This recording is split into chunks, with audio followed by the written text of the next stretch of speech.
I ran into this last week. Here's what fixed it for me.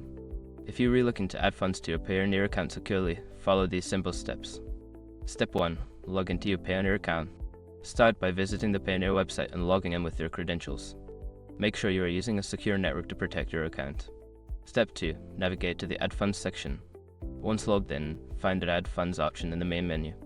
This is usually located under the Manage tab. Step 3. Choose your funding method.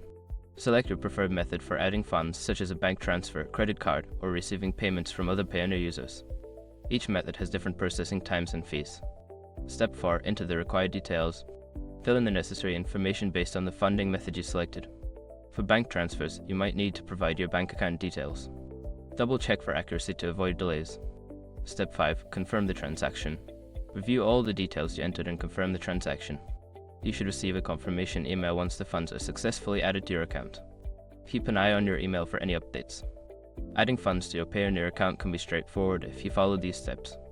If you run into any issues, don't hesitate to reach out to Payoneer support for assistance. Happy funding!